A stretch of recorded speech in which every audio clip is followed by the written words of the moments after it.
বাঁচে না গো বিষের জ্বালায় ও জলি মরে কেউ তো প্রাণে বাঁচে না গো বিষের জ্বালায় ও জলি মরে কেউ তো প্রাণে বাঁচে না গো বিষের জ্বালায় জলি মরে কেউ তো বাঁচে না গো বিষের জ্বালায় জলি মরে পরে তাহা তেজিয়া পরাণ গো।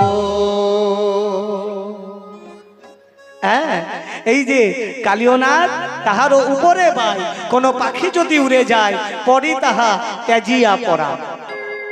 কালীয় হ্রদের জল পান করা তো দূরের কথা, কোন পাখি যদি কালীয় হ্রদের উপর দিয়ে উড়ে যায় সেই বিষের এত প্রভাব যে একবারে পাখি বিষের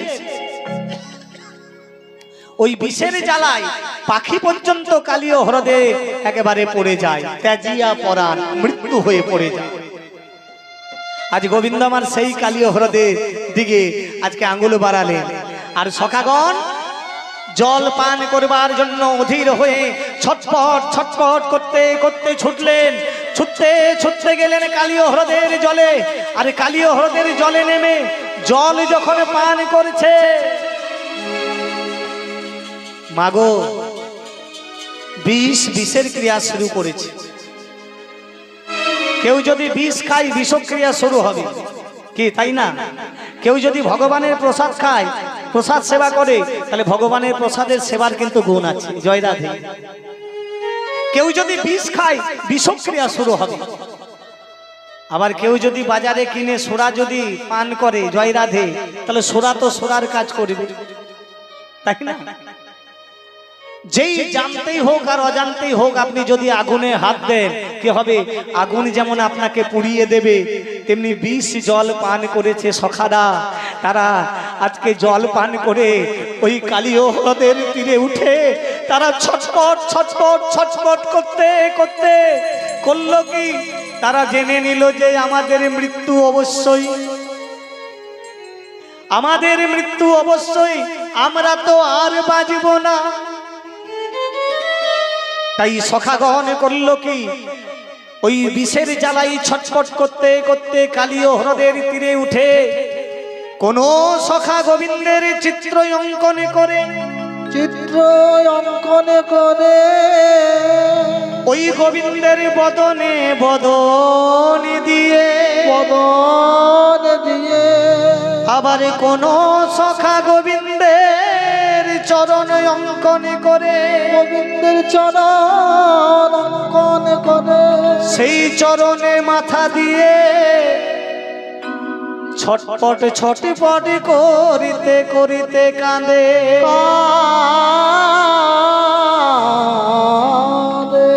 আর কেঁদে কেঁদে কি বলে জানে? কানাই তোর চরণে আমার বদন রেখে গেলাম ভাই। একটু উলুধ্বনি হরিধ্বনি রাধে। আমার বদন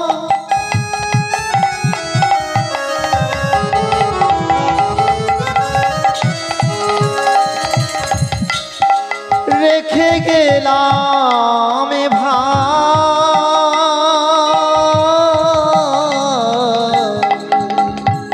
তোর চরণে আমার বদন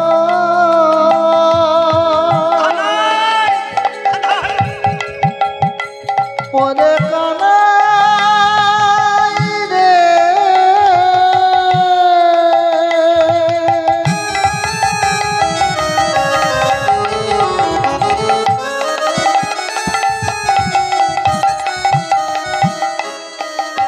ওরে কানা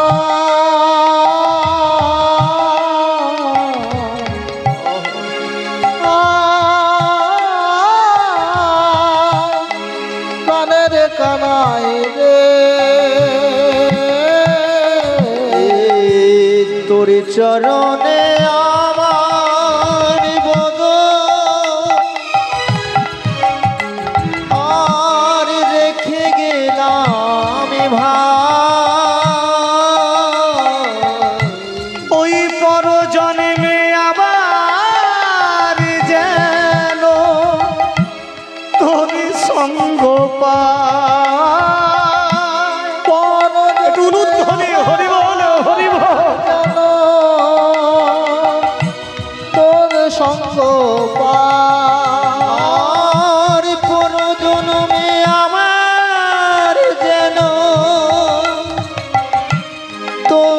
সঙ্গ পায়।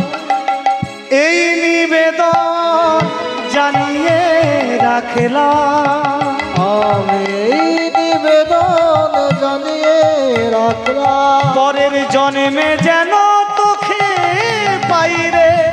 এই নিবেদন জানিয়ে রাখলাম, জন্মে যেন তোকে পাই রে, এই নিবেদন জানিয়ে রাখলাম। ওই পর জন্মে আবার যেন তোরই সঙ্গ পাই। পরজন্মে আমার যেন তোর সঙ্গ পাই, পরজন্মে আমার যেন তোর সঙ্গ পাই। কোন সখা গোবিন্দের বদনে বদন দিয়ে বালুকায় গোবিন্দের চিত্রটা অঙ্কন করে, আবার কোন সখা গোবিন্দের চরণ অঙ্কন করে সেখানে মুখ দিয়ে বলছে, সখারে আমরা জানি মৃত্যুকালে যদি আমরা যা যা মনস্কামনা নিয়ে মৃত্যুবরণ করব, পরের জন্মে সেটা পূর্ণ হবে। মাগো, মৃত্যুর আগে যা যা মনস্কামনা নিয়ে মৃত্যুবরণ করবেন সেটাই পূর্ণ হবে। তার প্রমাণ রাবণের এক বোন ছিল, বোন যার নাম ছিল নাক কাটা কান কাটা, কি যেন নামটা ছিল, সর্পনখা। কি গো, তাই না? হ্যাঁ, এই নাকটার কানটা কে কেটেছিল? লক্ষণ, তাই না? লক্ষণ যখন নাক আর কান কেটে দিল সর্পনখা, সেই সময় যন্ত্রণায় ছটফট করতে করতে সূর্পনখা চলে গেল লঙ্কায়। লক্ষণ তখন ধনুকটিকে হাতেই ধরে আছে, আর রামকে প্রশ্ন করলো, দাদা গো, এই জগতে প্রত্যেকটি ভক্তের অধিকার আছে 5 রকম ভাবে সেবা করার, কি তাই না? শান্ত, দাস্য, সখ্য, কি গো, শান্ত, দাস্য, সখ্য, বাৎসল্য আর মধুর। কেউ তোমায় সন্তান রূপে পেতে ভালোবাসতে পারে, সেটা ভক্তের অধিকার। কেউ তোমায় পুত্র রূপে ভালোবাসতে পারে, সেটা ভক্তের অধিকার। কেউ তোমায় পিতা রূপে ভালোবাসতে পারে, সেটা ভক্তের অধিকার। কেউ তোমায় প্রভু রূপে ভালোবাসতে পারে, সেটাও ভক্তের অধিকার। আবার কেউ তোমায় পতি রূপেও ভালোবাসতে পারে, তাও সেটা ভক্তের অধিকার। সূর্পনখার কি দোষ ছিল? ওর তো কোনো দোষ ছিল না। ও তোমাকে পতি রূপে চেয়েছে, আর তার জন্য তুমি তার নাক আর কান আমাকে কাটা করালে দাদা। আর সূর্পনখার যখন নাক কান কাটলাম, দাদা আমি বের হলাম, আমি চললাম, যে সমস্ত ভক্তগণ তোমাকে প্রতিরূপে চায় আমি তাদের প্রত্যেকের নাক আর কান কাটবো। নিতাই গৌর হরি বল, হরি বল, হরি বল। কি বাবা, তাই না? সত্যি যুক্তি। রামচন্দ্র বললেন, লক্ষণ রে, তুই তো দেখলি সূর্পনখার নাক আর কান কাটলি, কিন্তু আমি কি দেখলাম জানিস? কি দেখলে দাদা? আমি দেখলাম নাকে আর কানে চিহ্ন করে দিলাম সূর্পনখার। ওই সূর্পনখা পরের জন্মে আমাকে প্রতিরূপে পাবে, পরের জন্মে যেন চিনতে পারি, তার জন্য আমি চিহ্ন করে দিলাম নাকে আর কানে। নিতাই গৌর হরি বল, হরি বল। ওই সূর্পনখা পরের জন্মে আমাকে স্বামী রূপে পাবেই পাবে। আপনারা সবাই জানেন, রামায়ণ সবাই জানা, সকলের জানা। আচ্ছা সত্যি কথা বলুন তো, লঙ্কা যখন দাউ দাউ করে জ্বলছে, রাবণ নিধন হয়ে গেল, সীতাকে যখন হরণ করলো, এই যে সীতাকে যখন রামচন্দ্র উদ্ধার করে নিয়ে এলেন, আচ্ছা সত্যি করে বলুন তো, বিভীষণ নয় লঙ্কার রাজা হলো, কিন্তু শূর্পনখার কি হয়েছিল? যে রাবণের বোনের নাক আর কান কেটেছিল লক্ষণ, ওই শূর্পনখার ওই শেষকালে কি হয়েছিল? কি করে তার দেহ পরিবর্তন হলো, কিভাবে তার মৃত্যু হলো, এটা জানা আছে? শুনে রাখো, লঙ্কা যখন দাউ দাউ করে জ্বলছে, আর লঙ্কা হলো যেটা হলো ভারতবর্ষের দক্ষিণে, মানে শ্রীলঙ্কা। এই শ্রীলঙ্কা হলো ভারতবর্ষের দক্ষিণে, ওই লঙ্কাই হলো ওইখানে রাবণের বসতি। আর ওই শ্রীলঙ্কাটা কিন্তু চারিদিকে সমুদ্র, জয় রাধে, চারিদিকে সমুদ্র। আর ওই শেষকালে যখন লঙ্কা যখন দাউ দাউ করে জ্বলছে, ওই শূর্পনখা তখন করেছিল কি জানেন? একবারে শ্রীলঙ্কার উত্তরে, মানে শ্রীলঙ্কার উত্তর দিকে, মানে ভারতবর্ষের দিকে মুখ করে, আমাদের ভারতের দিকে মুখ করে, সেদিন শূর্পনখা এক পাহাড়ের উপরে দাঁড়িয়ে সেদিন কেঁদে কেঁদে বলেছিল, হে প্রভু রাম, আমার তো কোনো অন্যায় ছিল না, আমি তোমার রূপে মুগ্ধ হয়েছিলাম, আমি তোমাকে বিবাহ করতে চেয়েছিলাম, তবু আমি তোমার কথা রেখেছিলাম। তুমি বলেছিলে লক্ষণীকে বিবাহ কর, আমি লক্ষণের কাছেও গিয়েছিলাম, লক্ষণও আমাকে ঠাঁই দেয়নি, লক্ষণও আমাকে তার কাছে তোমার কাছে পাঠালে। আর তুমি কিনা লক্ষণকে দিয়ে আমার নাক আর কান কাটা করালে। আর আমি এসে আমার দাদা রাবণকে বললাম, আর ওই রাবণ সীতাকে হরণ করলো। আর ওই হরণ যখন করলো, সেই জন্যই তো লঙ্কা দাউ দাউ করে জ্বলছে। একটা নারীর জন্য লঙ্কা আজকে দাউ দাউ করে জ্বলছে। জয় রাধে। তার মূল কারণ হলাম আমি। আর আমি যদি তোমাকে প্রতিরূপে না চাইতাম, তাহলে লঙ্কা আজ দাউ দাউ করে জ্বলতো না, তাহলে রাবণও আমার দাদাও তোমার স্ত্রীকে হরণ করতো না। এই লঙ্কার জ্বলানোর মূলে আমার যখন দোষ, তা প্রভু রাম, আমি শুনেছি মৃত্যুকালে যে যা মনস্কামনা নিয়ে মৃত্যুবরণ করে, পরের জন্মে তার নাকি পুণ্য হয়, সেই আশা পূর্ণ হয়। হে প্রভু রাম, আমি মৃত্যুর আগে একটাই মনস্কামনা নিয়ে মৃত্যুবরণ করব, আমি যেন পরের জন্মে তোমাকে প্রতিরূপে লাভ করিতে পারি। হরি বল, তাই গৌর হরি বল, হরি বল, হরি বল। এই বলে ওই শূর্পণখা করলো কি, একবারে পাহাড় থেকে ঝাঁপ দিল সমুদ্রে। সমুদ্রের ধারে যে পাহাড় ছিল, একবারে ঝাঁপ দিল, আর শূর্পণখা মৃত্যু বরণ করলো। জয় রাধে। আপনারা বলবেন যে তাহলে শূর্পণখা তাহলে পরের জন্মে গোবিন্দকে পেল, স্বামী রূপে পেল। ওই শূর্পণখা হয়ে এলো, ওই রাম হলো ভগবান গোবিন্দ, এই যে প্রাণ গোবিন্দ আমার কৃষ্ণচন্দ্র বৃন্দাবনের মাটিতে। আর ওই শূর্পণখা হয়ে এলো কুবজা রানী। মথুরাই কংস ধ্বংস করে কৃষ্ণচন্দ্র আর বলরাম যখন চলেছেন, ছোট করে বলি, আর এই কুবজা রানীর দাঁতটা এতটা বেরিয়ে থাকতো, এতটা বেরিয়ে থাকতো। কি বলবো না বলবো না বলবো? হ্যাঁ, বাহ। তা এতখানি বেরিয়ে থাকতো, আর মাথায় সবসময় ঘোমটা নিয়ে থাকতো, যেন কেউ কুৎসিত না দেখে। যারাই দেখতো তারা কুবজাকে দেখে হাসতো। পিঠে একটা এত বড় কুচ ছিল সব সময়, আর দাঁত এতটা, আর মুখ এতটা, এতই বিচ্ছিরি, এত কুৎসিত ছিল। কংস রাজা কুবজা রানীকে এই কুবজাকে একটা ডিউটি দিয়েছিলেন, একটা কাজ, একটা সোনার বাটি দিয়েছিলেন, বাটি। আর কুবজাকে বলেছিলেন, কুবজা এই সোনার বাটিতে তুমি প্রত্যেক দিন চন্দন বাঁটবে, আর আমার রাজ দরবারে দিয়ে যাবে, যাও, এটাই তোমার ডিউটি, যাও। ভগবান কৃষ্ণচন্দ্র যখন কংসকে ধ্বংস করলেন, আর এই কুবজা রানী তখন ওই সোনার বাটির করে চন্দন বেটে নিয়ে যাচ্ছেন রাজ দরবারে, কংসের দরবারে। যখন চলেছেন, লক্ষ লক্ষ ভক্ত ওই ভগবান কৃষ্ণকে আর বলরামকে দেখার জন্য লাইন দিয়ে দাঁড়িয়ে আছে রাস্তার দুই পাশে, আর কৃষ্ণ বলরাম চলেছে। আর কুবজা রানী মাথায় ঘোমটা নিয়ে মনে মনে চিন্তা করলো, আমার এই রূপ আমি কৃষ্ণকে ভগবানকে দেখাবো না। তাই জনবহুল যেখানে অনেক লোক, সেখানে গিয়ে লুকিয়ে গেল, আর মাথায় ঘোমটা নিয়ে এক পাশে দাঁড়িয়ে রইল, যেন কৃষ্ণ বলরাম দেখতে না পায়। কিন্তু সকলের চোখে ফাঁকি দেওয়া যায়, মাগো ভগবানের চোখে ফাঁকি দেওয়া যায় না। কৃষ্ণ আর বলরাম যখন রাস্তায় যাচ্ছে, যে সোজাসুজি কুবজা দাঁড়িয়ে আছে, থমকে দাঁড়ালেন।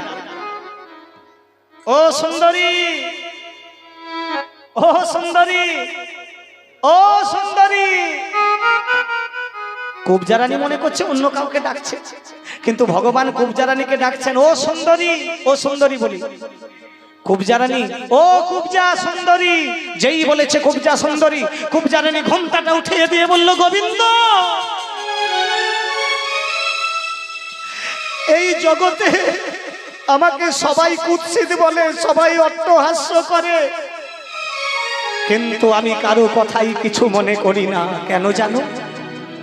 কারণ যারা যারা আমায় নিয়ে অট্টহাস্য করে, তারা তো আমাকে নির্মাণ করেনি। হে গোবিন্দ, আজ তুমি আমাকে অট্টহাস্য করলে, তোমার প্রতি কেন রাগ হলো জানো? কারণ তুমি আমাকে নির্মাণ করেছো, তৈরি করেছো বিধাতা রূপে। কি বাবা, তাই না? হরি বল, হরি বল। বিধাতা রূপে তুমি সকলকে সৃষ্টি করেছো, আমাকেও সৃষ্টি করেছো দয়াময়। আর নিজে সৃষ্টি করে নিজেই অট্টহাস্য করলে। গোবিন্দ বললেন, না কবজা, তুমি সত্যি সুন্দরী। সুন্দরী? আচ্ছা, আমি যদি সুন্দরী হয় তুমি আমায় বিয়ে করবে? জয় রাধে। গোবিন্দ বললেন, নিজের জালে সর্বনাশ। কবজা রানী বলছে, তুমি আমায় বিবাহ করবে তো? না, বিয়ে করো। গোবিন্দ বললেন, বেশ, আমি তোমায় বিবাহ করব। কথা দাও? হ্যাঁ। হাতে হাত দিলেন, কথা দিলেন, আমি তোমাকে বিবাহ করব। কিন্তু গোবিন্দ, তুমি যে বললে সুন্দরী, আমি তো সুন্দরী নয়। কে বললো সুন্দরী নয়? তোমার হাতে ওটা কি? এটা এটা আছে চন্দন, তুমি আমার অঙ্গে লেহন করো, মাখাও, অঙ্গে মাখাও। যতই অঙ্গে মাখাচ্ছে ওই চন্দন, কবজা রানী যতই গোবিন্দের অঙ্গে মাখাচ্ছে ততই কবজা রানী সুন্দর হচ্ছে। সুন্দর থেকে আরো সুন্দর, আরো সুন্দর, সুন্দর এক অস্পরা রমণীর মতো হয়ে গেল। আর এই কবজা রানীকে বিবাহ করলেন প্রাণ গোবিন্দ, কারণ এই কবজা ছিল রাবণের বোন ত্রেতা যুগে, যার নাম হলো শূর্পণখা। নিতাই গৌর হরিবোল হরিবোল। তাহলে মৃত্যুর আগে যে যা মনস্কামনা নিয়ে মৃত্যুবরণ করে, পরের জন্মে তার সেটা পূর্ণ হয়। আজ শ্রীদাম সুদামও কাঁদছে আর বলেছে, কানাই রে, তোর চরণে আমার বদ রেখে গেলাম ভাই,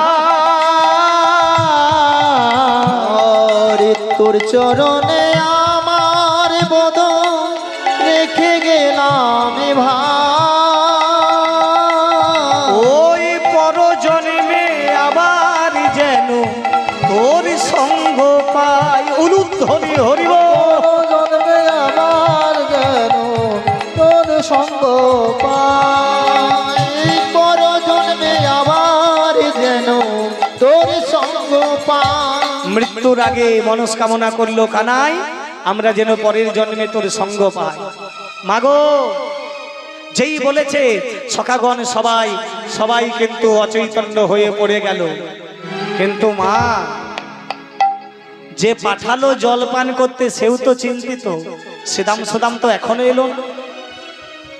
প্রাণ গোবিন্দ দেখলেন শ্রীদাম সুদাম এখনো এলো না। সঙ্গে সঙ্গে প্রাণ গোবিন্দ খুঁজতে লাগলেন, শ্রীদামে রে, ওরে শ্রীরাম রে, সুদাম, বসুদাম, কোথায় গেলি তোরা? একবার ফিরে পদ চিহ্ন অনুসারী অন্বেষিয়া জানে হরি, পদচিহ্ন অনুসরে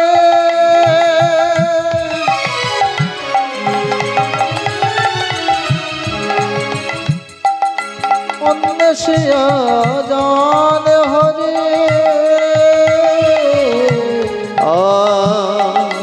পদচিহ্ন অনুসারে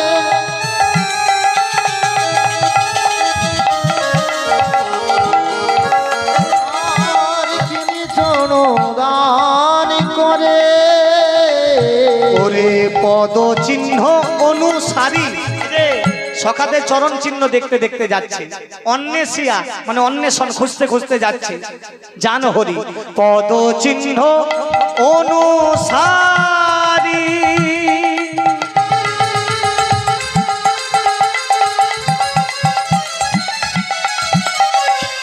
অন্বেষিয়া জান হরি,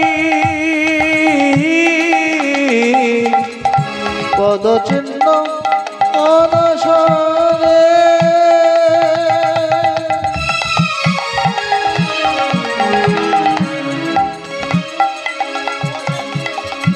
অন্বেষিয়া জানে হরি, ওই উপনীত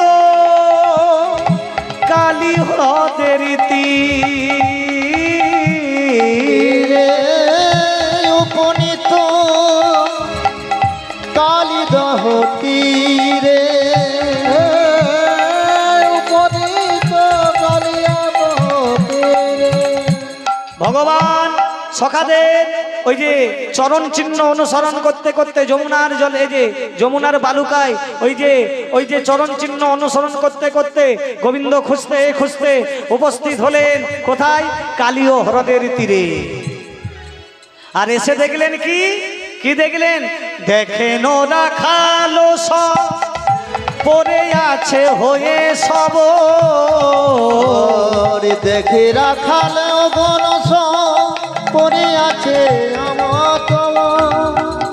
আর দেখেন রাখালো সব হয়ে পড়ে আছে হয়ে সব, দেখেন রাখালো সব তারা পড়ে আছে সব। ওমা প্রাণ গোবিন্দ দেখলেন, এসে দেখলেন রাখালো সব, মানে রাখালগণে সবাই হয়ে আছে পড়ে সব। এই যে আজকে পড়ে আছে হয়ে সব, মানে আজকে মৃতের মতো মরার মতো শবদেহ বলি না আমরা, মরার মতো পড়ে আছে সখাগণ। আর গোবিন্দের যেই না দেখলেন সখাদের এমন দশা, গোবিন্দ আমার চিৎকার করে উঠলেন, রে কালিও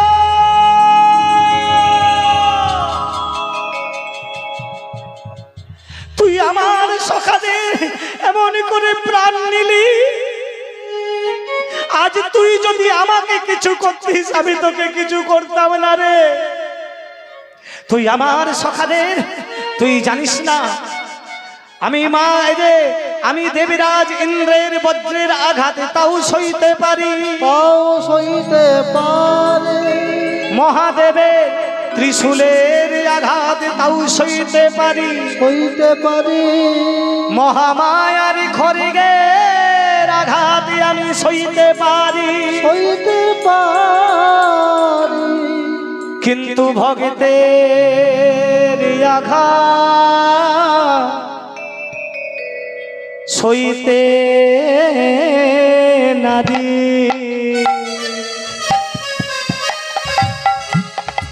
কিন্তু ভক্তে আঘাত সইতে নারে। ওগো ভক্ত আমার ওই মাতা পিতা, আমি ভক্তের আঘাত সইতে নারী। ভক্ত আমার মাতা পিতা, ভক্তের আঘাত সইতে নারী। ভক্ত আমার মাতা পিতা, আমি যে ভক্তের আঘাত সইতে নারে। তুই আমার ভক্তকে আঘাত করলি, সকল সখাদের কাছে গিয়ে এই যে মাগো তার অধরামৃত দিয়ে প্রাণ গোবিন্দ সকলকে বাঁচালেন, অধরামৃত দিয়ে করুণার স্পর্শ দিয়ে সকলকে চৈতন্য ফেরালেন, কাউকে বাঁচালেন। মাগো বাঁচানোর পর শ্রীদাম সুদামে দামে বসুদাম মধুমঙ্গল সুবল মহাবল স্তক কৃষ্ণ লবঙ্গ সবাউ, এই যে মহাবাহু সুবাহু অর্জুন সকলেই যখন চৈতন্য ফিরে এলো, আর চৈতন্য যখন ফিরে ধীরে ধীরে যখন দেখছে, আর গোবিন্দ আমার করলেন কি, সবাই যখন চৈতন্য ফিরে পেল, সবাই যখন গোবিন্দের বদন দেখতে পেয়েছে, গোবিন্দের সঙ্গে কথা বলতে যাচ্ছে কিন্তু পারছে না, কারণ বিষক্রিয়া হয়ে গেছে, দুর্বল হয়ে গেছে।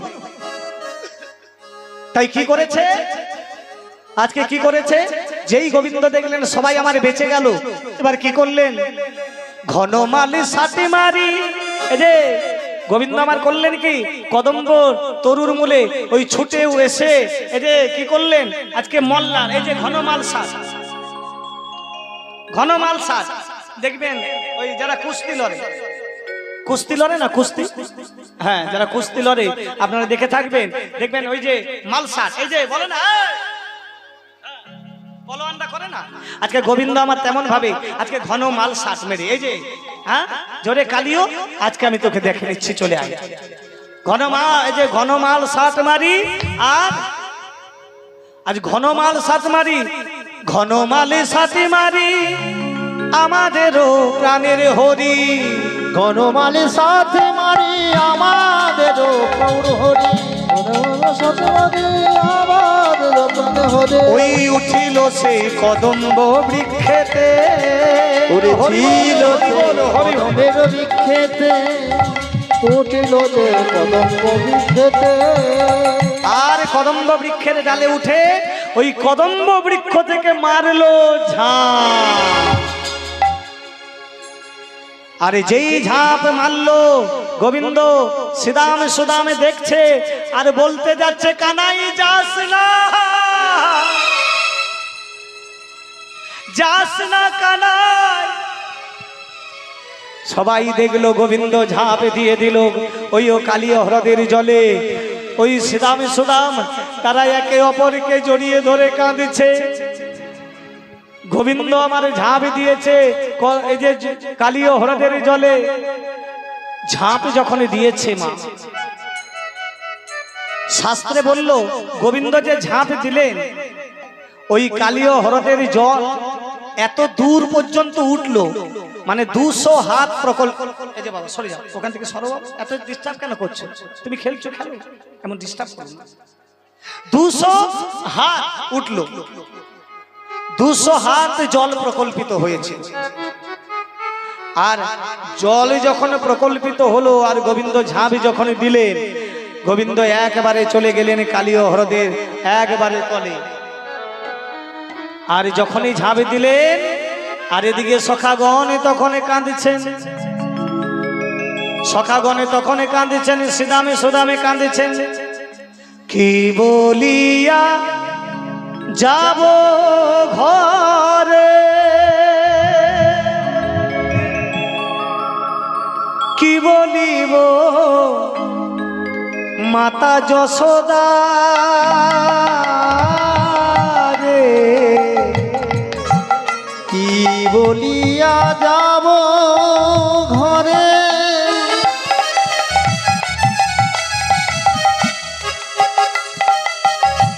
কি বলিব মাতা যশোদা রে, কি বলিয়া যাব ঘরে।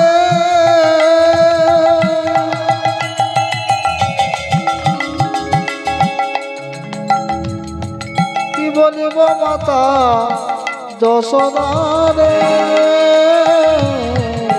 ধেনু বৎস কাঁদে উতরা, আর ধেনু বৎস কাঁদে উতলা, ধেনু বৎস কাঁদে উতলা। কেমন করে আমরা ঘরে যাব, কেমন করে আমরা ঘরে যাব, কেমন করে আমরা ঘরে যাব, মাতা যশোদাকে কি বলিব, কেমন করে আমরা ঘরে যাব, মাতা যশোদা রে কি বলিব, কেমন করে আমরা ঘরে যাব। ওই ধেনু বৎস কাঁদে উতলা, ধেনু বৎস কাঁদে উতলা, আর ধেনু বৎস কাঁদে উতলা। সেদিন গরুগুলো পর্যন্ত হাম্বা হাম্বা সরে কাঁদছিল, সখাগণে কাঁদছে, শ্রীদামে কাঁদছে, সুদামে কাঁদছে, দামে বসুদাম মধুমঙ্গল সবাই কাঁদছে, সবাই কাঁদছে। আর গোবিন্দ আমার করেছেন কি ঝাঁপ দিয়ে একবারে কালীয় হ্রদে যখন ঝাঁপ দিলেন 200 হাত জল প্রকল্পিত হলো। সবাই মনে মনে চিন্তা করলো, যাক আমাদের কালীয় হ্রদে একটা বিশাল কোনো প্রাণী পতিত হয়েছে পড়েছে, যাক আমরা ভাগে বেশি করে পাবো। এই চল রে চল রে, আরে চল চল চল, আরে চল চল চল তাড়াতাড়ি। সমস্ত সর্পকুল আজকে ওই কি পড়েছে কালীয় হ্রদে ওটা দেখতে এসেছে। আর সর্পকুল যখন এসেছে, এই যে এসে দেখলো একটা ছোট্ট বালক, একটা ছোট্ট বালক পড়েছে, এবার এত জল প্রকল্পিত। আমরা মনে করেছি হয়তো বড় কোনো প্রাণী পড়েছে, আস্তে বাবা ওই জায়গায় এত বান্ধবী বান্ধবী দেখা হয়েছে মা আমার, এত গল্প করো না, ফুচকা খাবে তাই খাও, এত গল্প। এই যে আর হলো কি, আমরা মনে করেছিলাম বড় কোনো প্রাণী পড়েছে, আর এই যে দেখছি একটা ছোট একটা বাচ্চা পড়েছে, আবার এতে, কিন্তু তারা তো জানে না এটা তো বাচ্চা নয়, কি এটা তো অসাধারণ, সাধারণ তো নয়। এবার করেছে কি, ওই সকল সর্পগুলো আজকে কালীয় নাগকে ডাকতে যাচ্ছে, মহারাজ ও মহারাজ, বলে কি হলো, আজকে কালীয় হ্রদে আমরা ভেবেছিলাম একটা বড় প্রাণী পড়েছে, তা গিয়ে দেখছি একটা ছোট্ট বালক, চলুন না দেখি, চলো চলো তাড়াতাড়ি চলো চলো। কালীয় নাগ তাড়াতাড়ি আসছে, আর পেছন দিক থেকে কালীয় নাগের স্ত্রীগণ তারা কিন্তু কালীয় নাগের চরণটা ধরেছে। ও গো প্রাণপতি রাখো হে মিনতি, যেও না মিনতি করি। ওহে প্রাণপতি রাখো হে মিনতি, যেও না নিষেধ করি। ওহে প্রাণপতি রাখো হে মিনতি, যেও না নিষেধ করি। ওহে প্রাণপতি রাখো হে মিনতি, যেও না নিষেধ করি। ওহে প্রাণপতি রাখো হে মিনতি, যেও না নিষেধ করি। তুমি যাও যদি সেটা মনে যে, তুমি যদি যাও সেখানে, হ্যাঁ গো তুমি যাও যদি সেটা মনে পাবে ব্যথা। তুমি যাও যদি সেটা মনে পাবো ব্যথা। যেও না নিষেধ করি। ওহে প্রাণপতি নিতাই গৌর হরি বল হরি বল। যেও না নিষেধ করে। ও প্রাণপতি রাখো হে মিনতি, যেও না নিষেধ করি। বারে বারে মিনতি করি, বারে বারে মিনতি করি। বারে বারে মিনতি করি। তোমার হাতে ধরি পায়ে পড়ি, বারে বারে মিনতি করি। হাতে ধরি পায়ে পড়ি, আরে মিনতি করি। স্বামী এই দেখো, এই নারী জাতির এইটা আমি দেখতে পারি, হ্যাঁ যেই যাবো আর এমনি পেছন দিকে ডেকে দিল। হ্যাঁ কেন পেছন ডাকলে তোমরা? আচ্ছা আমি যে না, আমাদের বড় ভয় লাগে। কিছু ভয় নেই, সরো সরো সরো। আজকে কালীয় নাগ এসে দেখলো, ও বাবা, হ্যাঁ এই যে একটা ছোট ছেলে পড়েছে, হ্যাঁ আবার ছেলেটি কিন্তু দেখতে সুন্দর, আবার ছেলেটি এবার নীল বর্ণ, এমন ছেলে তো দেখিনি। দেখি ছেলেটাকে একটু ভালো করে খাইতো। হ্যাঁ যেই কালীয় নাগ নিজে তার ওই ফনা দিয়ে, যেই ফনা দিয়ে এভাবে গোবিন্দকে আমার ধরতে যাবে,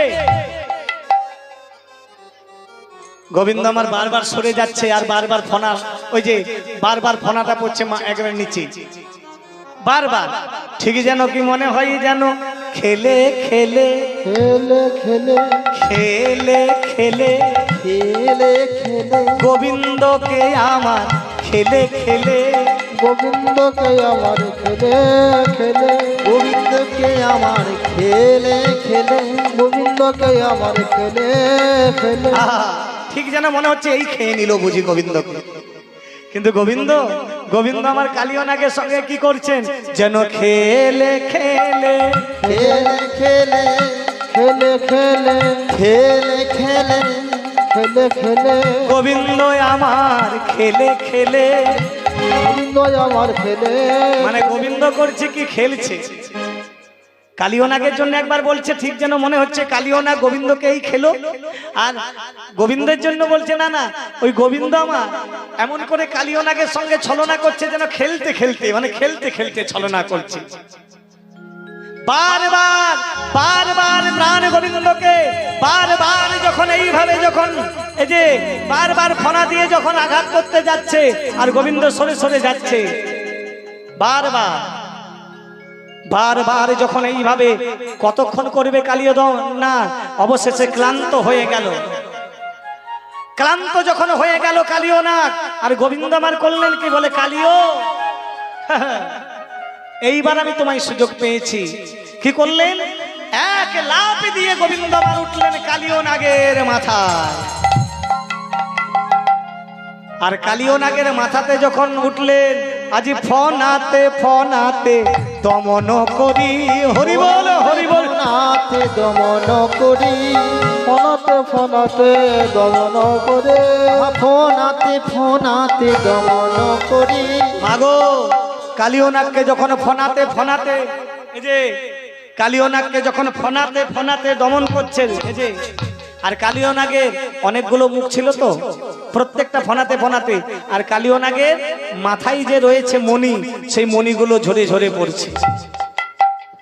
কালিও নাগের স্ত্রীগণ গোবিন্দের চরণে পড়লেন, হে গোবিন্দ, হে গোবিন্দ,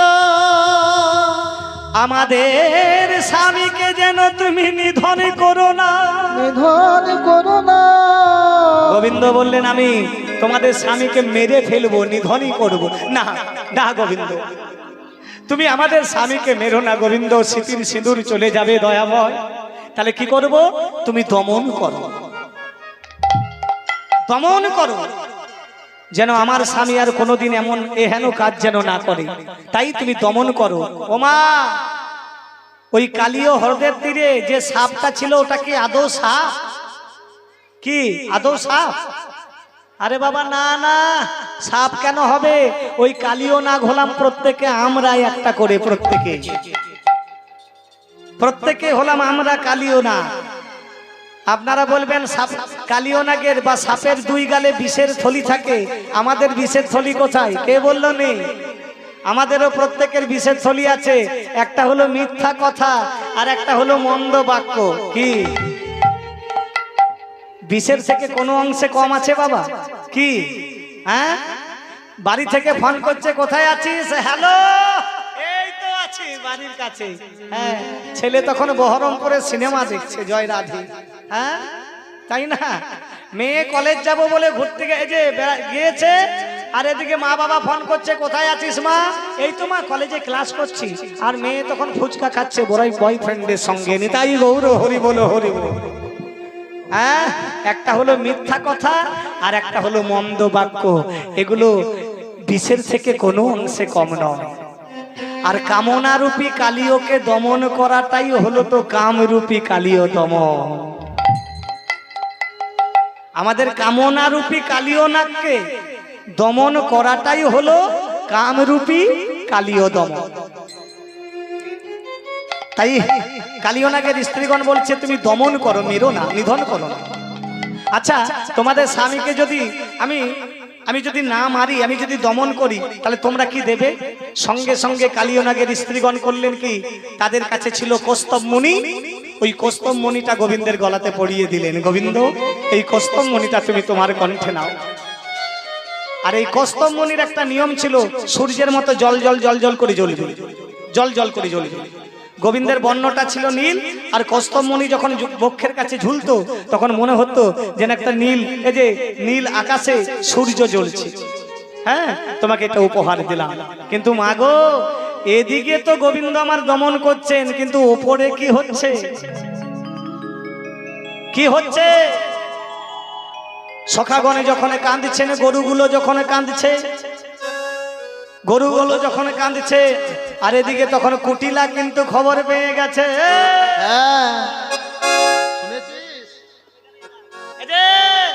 কুটিলা করেছে কি, একটা মিষ্টি পানকে গালে ভরে, জয় রাধে। হ্যাঁ, কুটিলা একটা মিষ্টি পানকে গালে ভরে কোমরে কাপড়টা বেঁধে, শুনেছিস একটা খবর আছে, ওরে খবর আছে, খবর। কোমরে কাপড়টাকে কুটিলা বেঁধেছে আর গালে একটা মিষ্টি পান ভরে পাড়ায় পাড়ায় ঘরে ঘরে আজকে যাচ্ছে, আর বলছে খবর আছে রে, খবর। শুনেছিস? শুনিসনি? আহা বৃন্দাবনে, এই শোন শোন শোন শোন, আহা বৃন্দাবনের শুভ খবর শুনেছিস কি তোরা? বলি বৃন্দাবনে শুভ হরি বল, খবর হরি বল, হরি বল। বৃন্দাবনে শুভ খবর শুনেছিস কি তোরা বলি বৃন্দাবনে শুভ খবর শুনেছিস কি তোরা বৃন্দাবনে শুভ খবর শুনেছিস কি তোরা এই, শুনেছি বলে না তো শুনিনি, খবরটা বলো। হ্যাঁ, যারা পানটা ভালো করে চিবাই, এই, পানটা ভালো করে খেতে দে।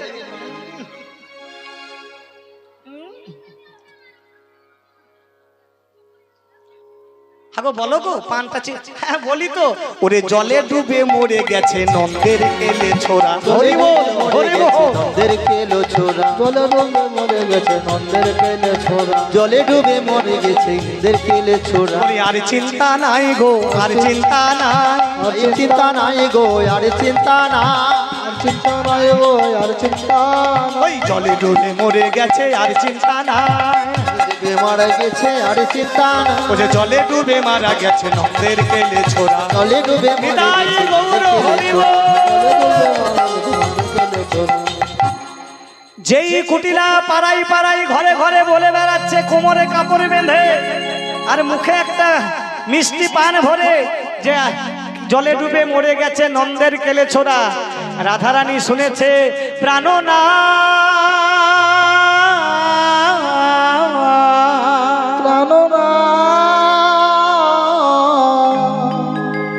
আমার প্রাণনাথ কোথা গেল রে ললিতা, চল ললিতা আমি যাব, আমি যাব ললিতা, আমি যাব। রাধারানী, ললিতা, বিশাখা সবাই কাঁদছে, আর এদিকে মা যশোদা কিন্তু খবর পেয়েছে। খবর পেয়েছে বলতে কি অন্তরে, কারো মুখ থেকে শুনেনি যে গোপাল আমার কালী হ্রদে ঝাঁপ দিয়েছে। মা যশোদা আজকে কি করেছে জানেন? নন্দ মহারাজের কাছে এসে কাঁদছে, ওগো মহারাজ, দারুণ স্বপ্ন দেখিনু আমি আজকে রজনী শেষে। তরুণ স্বপ্ন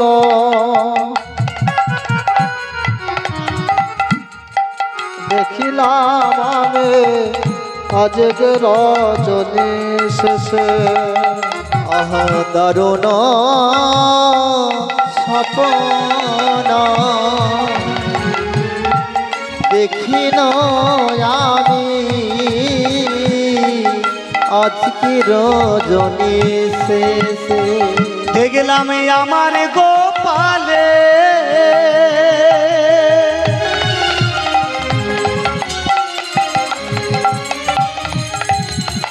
ও গো মহারা,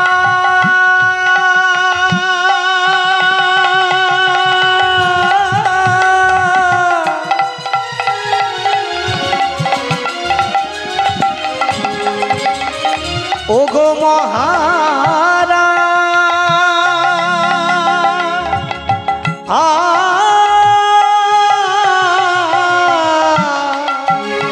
দেখলাম আমার গোপালে কাল ভুজঙ্গে, দেখি আমার গোপালে কাল ভুজঙ্গে জারিল বিষম বিষে গো, জারিল বিষম বিষে। আমার গোপালে কালী ভুজঙ্গে আহা জারিল বিষের জানি গো জারিল বিষম বিষে। পথে পথে সাবি দেখা যায়, রাধে রাধে সব দেখা যায় পথে পথে সবই দেখা যায়। আমার বৃন্দাবনে একই দশা, পথে পথে সাবি দেখা যায়। বৃন্দাবনে কি দশা ওগো শোনো শোনো মহারাজ, বৃন্দাবনে কি দশা শোনো শোনো মহারাজ বৃন্দাবনে কি দশা নিতাই গৌর হরি বল, হরি বল। বৃন্দাবনে কি দশা শোনো শোনো ও মহারাজ বৃন্দাবনে কি দশা শোনো শোনো ও মহারাজ বৃন্দাবনে কি দশা পথে পথে সবই দেখা যায়। দেখবেন রাজা যদি হেরে যায়, দেখবেন ওই রাজার প্রজাগুলো তারা দেখবেন ছোটাছুটি করে, কি করে না? যে রাজা হেরে যায় সেই রাজার প্রজারা তারা ছোটাছুটি করে প্রাণ বাঁচাবার জন্য, কি করে না, তাই না? তেমনি কালীয় নাগকে যখন দমন করছে, ওই কালীয় নাগের যে আরো যারা সাপ আছে তারা একবার এদিকে এদিক ওদিক ছুটে বেড়াচ্ছে, কারণ তারা জানে যে আমাদের মহারাজের আজ মৃত্যু নিধন। তাই মা নন্দরানী নন্দ যশোমতী গোপী গোপবতী এই যে বিচার করলো মনে গো, নন্দ যশোমতী গোপী গোপী বিচার করল মনে, নন্দ যশোমতী গোপী গোপী বিচার করল মনে। ও যে বলরাম বিনে আমাদের কানায়, বলরাম বিনে আমাদের কানা, ও যে এক লাগিয়েছে বনে গো, এক লাগিয়েছে বনে। বলরাম বিনে আমাদের কানায় এক লাগিয়েছে বনে গো, এক লাগিয়েছে বনে। নন্দরানী আজ কাঁদছে, আর কেঁদে কেঁদে বলেছে মহারাজ আমার মন ঠিক থাকছে না, আমার মন স্থির থাকছে না। এমন সময় যশোদা শুনতে পেলেন যে কৃষ্ণ ঝাঁপ দিয়েছে কালীয় হ্রদের তীরে। যেই শুনেছে কালীয় হ্রদের তীরে ঝাঁপ দিয়েছে কালীয় হ্রদের জলে, অমনি মা নন্দরানী ছুটতে ছুটতে আসছেন, নন্দ মহারাজ পাগলের মতো আসছে, রোহিণী মা ছুটতে ছুটতে আসছেন, আর এদিকে উপানন্দ আজকে ছুটতে ছুটতে আসছেন। আর নন্দ মহারাজ কেঁদে কেঁদে বলেছেন ওরে একবার পিতা বলে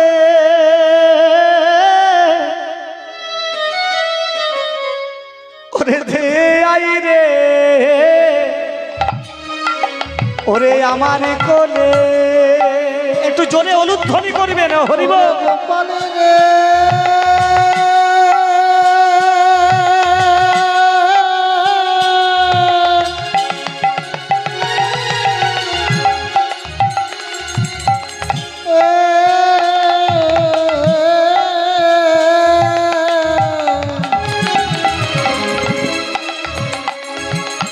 তুই একবার পিতা বলে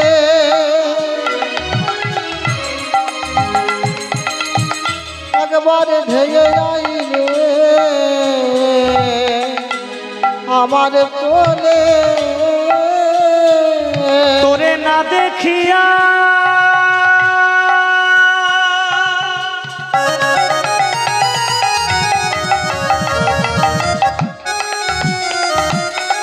ওরে হয় দিশা হারা রে, ওরে না দেখিয়া হয় দিশা হারা, তোরে না দেখিয়া হয় দিশে হারা রে, তোরে না দেখিয়া হয় দিশে হারা। একবারে পিতা বলে কোলে আ, পিতা বলে কোলে আ, গোপালী পিতা বলে ঘেরে আ। ওরে তুই যে আমার নয়নে তারা পিতা বলে কোলে আয়, তুই যে আমার নয়ন তারা পিতা বলে কোলে আ। তুই যে আমার নয়ন তোরে না দেখে হয় দিশাহারা, হরিব হরিব। সাহারা, তুই যে আমার নয়ন তারা, আহা তুই যে আমার নয়ন তারা, তুই যে আমার নয়ন তারা পিতা বলে কোলে আ। ওরে তুই যে আমার নয়নের তারা। এই কালীয় না ছোট করে বলি, সময় আর নেই। কে ছিলেন? পূর্বজন্মে ছিলেন চন্দ্রধ্বজ রাজা। এই চন্দ্রধ্বজ রাজা পূর্বজন্মে এই যে এই কালীয়নাগ চন্দ্রধ্বজ রাজা ছিলেন। এই চন্দ্রধ্বজ রাজার হয়েছিল পেটে শূল ব্যাধি, মানে পেটের যন্ত্রণা। তাই ওই একজন মুনি এসে বলেছিলেন যে এই যে চন্দ্রধ্বজ, তুমি এক কাজ করো, তোমার উত্তর সরোবরে, রাজ্যের উত্তর সরোবরে যে একটা নীল এই যে হাঁস, একটা রাজহংস কেলি করেছে, ওই হংসের যদি তুমি পিত্ত থলিটা যদি খেতে পারো তাহলে তোমার চিরতরে রোগ ভালো হয়ে যাবে। চন্দ্রধ্বজ রাজা করলেন কি, তার সৈন্য সামন্ত দিয়ে ওই হংসটাকে ধরলো, আর ধরে যেই না কাটতে যাবে অমনি হংস বলল, মহারাজ, একজন প্রাণের বিনিময়ে আর একজন কোনোদিন বাঁচতে পারে না। তাহলে কি করব? আপনি এক কাজ করুন, আমাকে না মেরে আপনি উত্তর দিকে চলে যান। কালকে সকালবেলায় ঘুম থেকে উঠে একজন মুনি দেখবেন বসে থাকবেন, ওই মুনির চরণে ধুলে যে চরণ ধোয়া জল যদি আপনি পান করতে পারেন, আপনার চিরতরে রোগ ভালো হয়ে যাবে। রাজা বলল, ছেড়ে দাও তাহলে। সব পরের দিন সকালবেলায় রাজা গিয়েছে, দেখলো সত্যি সত্যি উত্তর দিকে একজন মুনি বসে আছে। এখন গিয়ে বলেছে, মুনিবর, আমরা চরণটা দেন, একটু চরণামৃত নেব। সঙ্গে সঙ্গে মুনি ডান পাটা দিয়ে দিয়েছে। আর দেখলো কি, ডান পাটা একেবারে কুষ্ঠ, মানে পচে পচে গলে গলে পড়ছে। এই পাটা নেব না। মনে করেছে তাহলে ওই পাটা ভালো আছে। মুনিবর, আপনি এই পাটা দেন। ঠিক আছে, এই চরণটা নাও। এই চরণটা আবার যখন দিয়েছে, দেখলো এই চরণে তো আবার কুষ্ঠ, গলিত কুষ্ঠ, এটাতে আবার গলিত কুষ্ঠ রয়েছে, আবার পোকাগুলো আবার পুঁজ রক্ত গলে গলে পড়ছে। সর্বনাশ। চন্দ্রধ্বজ রাজা করলেন কি, চরণটা ধুইয়ে কোন রকম নিয়ে এলেন। বলছে, বাবা, পোকাগুলো আগে মরুক। মাথায় করে নিয়ে এলেন, আর মাথায় করে নিয়ে এসে একবারে রাজবাড়ির অট্টালিকার উপরে রোদে দিয়েছে। আর যেই রেখেছে অমনি চন্দ্রধ্বজ রাজার স্ত্রীগণ, মানে 3 জন স্ত্রী ছিল, তারা ছুটে এসে ওই জলটা পান করে নিয়েছে। আর যেই পান করেছে অমনি মুনি, ওই মুনির নাম হলো অগ্রস্ত মুনি। অগ্রস্ত মুনি এসে বলছে, চন্দ্রধ্বজ, তুই যখন আমার চরণামৃত নিয়ে এসে অপমান করলি, অভিশাপ দিলাম তুই সর্পজনিতে জন্ম নিবি, তোর নাম হবে কালিয়নাগ, যা। সেদিন চন্দ্রধ্বজ রাজা কেঁদে কেঁদে বলেছিল, হে মুনিবর, কোনদিন কি আমি উদ্ধার পাবো না? বলে, পাবি। কোন দিন? তুই যেহেতু মাথায় করে নিয়ে এসেছিলিস আমার জল, চরণামৃত, আমি কথা দিলাম তোর মাথার উপরে অনাদির আদি গোবিন্দ তোর নৃত্য করবে। রাধে রাধে রাধে, যা যা, নৃত্য করবে। আমি আশীর্বাদ করলাম, যা। মাগো, সেই চন্দ্রধ্বজ রাজা এই কালিয়নাগ রূপে এসে, আর কালিয়নাগ রূপে এসে এই যে আজকে গোবিন্দ আমার দমন করছেন। আজকে প্রত্যেকটা ফনাতে ফনাতে, আজকে পায়ে করে করে, আজকে ফনাতে ফনাতে যখন এইভাবে এই যে ভালো করে চরণে যখন দেবে দিচ্ছেন, আজ ফনাতে ফনাতে দমন করি, ফোনাতে ফোনাতে দমন করি, ফোনাতে ফোনাতে দমন করি। ওদিকে যশোমতী নন্দ মহারাজ সবাই চলে এসেছে, আর সবাই কালীয় হ্রদের দিকে ঝাঁপ দিতে যাচ্ছে। আর বলরাম এসে বলছে, না মা, মরো না, আমাদের ভাই কোনোদিন মরবার নয় মা, আমার ভাইয়ের কিছু হবে না, চিন্তা করো না, আমার ভাই এই উঠলো বুঝি, তোমরা কেঁদো না। নন্দ মহারাজ ঝাঁপ দিতে যাচ্ছে যে আমিও মরবো। না বাবা, কেঁদো না। নন্দরানী ঝাঁপ দিচ্ছে, বলছে, না মা, তোমরা মরো না। বলরাম সবাইকে ঠেকাচ্ছে। আর শ্রীদাম সুদামকে এসে বলছে, শ্রীদাম, আমার কৃষ্ণ কোথায়? শ্রীদাম তখন আঙ্গুল বাড়িয়ে দেখিয়ে দিলেন ওই কদম্ব বৃক্ষটির দিকে, মানে ওই কদম গাছে ঝাঁপ দিয়ে গোবিন্দ কালীয় হ্রদে ঝাঁপ দিয়েছে। নন্দ মহারাজ, নন্দরানী, শ্রীদাম সুদাম সবাই কাঁদছে। ওদিকে রাধারানী কদম্ব বৃক্ষের তলে দাঁড়িয়ে দাঁড়িয়ে কাঁদছে সখীগণকে নিয়ে, কাঁদছে আর বলছে, বধূ তুমি একবারে দেখা দাও। আর এদিকে গোবিন্দ তখন আমার নিধন করছেন। ফনাতে ফনাতে দমন করি, ফোনাতে ফোনাতে দমন করে, ফোনাতে ফোনাতে দমন করি, ফোনাতে ফোনাতে দমন করে। উচ্চ স্বর, এই যে এবার কি করলেন? নটবর, নটবর বেশে। নটবর বেশে মানে এই যে আপনাদের বলে রাখি, বাম পাটা থাকবে মাটিতে, আর ডান পাটা দেখবেন এই যে এইভাবে, আর এইভাবে থাকবে। আজ নটবরে বেশেতে উঠিলা হরি, উলুধ্বনি বেশেতে উঠিলা হরি, নটবর বেশেতে উঠিলা হরি, নটবর বেশেতে উঠিলা হরি, বলি উঠিল রে, উঠিল রে, প্রাণ গোবিন্দ আমার উঠিল রে, প্রাণ গোবিন্দ আমার উঠিল রে। ওই কালিওকে দমন করে কালীয় নাগকে দমন করে প্রাণ গোবিন্দ উঠলেন। আর বলরাম বলছে, ওই দেখো মা, আমার ভাই উঠেছে, আমি বলেছিলাম আমার ভাইয়ের কিছু হবার নয়। অমনি গোপালে যখন উঠলো ওই নটবর মূর্তি, তখন ওই কালীয় নাগ যখন উঠলো মাথায় নিয়ে গোবিন্দকে, সেই রূপ শুধু এই মুর্শিদাবাদবাসী নয়, এই পশ্চিমবঙ্গবাসী নয়, সারা বিশ্ববাসী এই রূপটাকে আজও প্রণাম করে, আজও পুজো করে। এই গোবিন্দের এই নটবর রূপে নিত্য দর্শন করে কালীয় নাগের উপর এই যে মুরলীর ধ্বনি। হ্যাঁ, আর মা যশোদা তখন এসে নিতাই গৌর হরি বলি। কি বলছে? ও আচ্ছা, চা খাবেন? চা খাবেন? হ্যাঁ, চাটা খান, আপনারা খান, কোনো ব্যাপার নেই। একটা উত্তর গোষ্ঠের একটা পদাবলী করবো। হ্যাঁ, একটা চাটা খান। এবার করলো কি, হ্যাঁ, এবার যেই উঠেছে অমনি মা যশোদা গোপালকে কোলে নিল, মা যশোদাকে কোলে নিল। মা যশোদা যখন কোলে নিল গোপালকে, নন্দ মহারাজ সবাই জড়িয়ে ধরলো। আর জড়িয়ে ধরার পর শ্রীরাম সুদাম সবাই জড়িয়ে ধরলো। সবাই যখন জড়িয়ে ধরলো, আর রাধারানী আমার দূর থেকে দর্শন করলেন আমার প্রাণ গোবিন্দ। প্রাণ গোবিন্দের চাঁদ বদন খানা। কিন্তু বৈষ্ণব এই যে সাহিত্য দিক থেকে এই জায়গায় রাধারানীর সঙ্গে কিন্তু মিলন হয়, কিন্তু আমরা বৈষ্ণব পদকর্তা তো যুগল ভালোবাসে, তাই ললিতা বিশাখা বলছে, ওরে রাধে একবার গোবিন্দের বামে দাঁড়া। আর যেই গোবিন্দের বামে দাঁড়ালো, গোবিন্দের বামে দাঁড়ানো মাত্রই যুগল দর্শন হলো। আসুন আজ আমরা একটা ভজন করি, তারপর উত্তর গোষ্ঠে পদাবলীটা করে নিই, ঠিক আছে?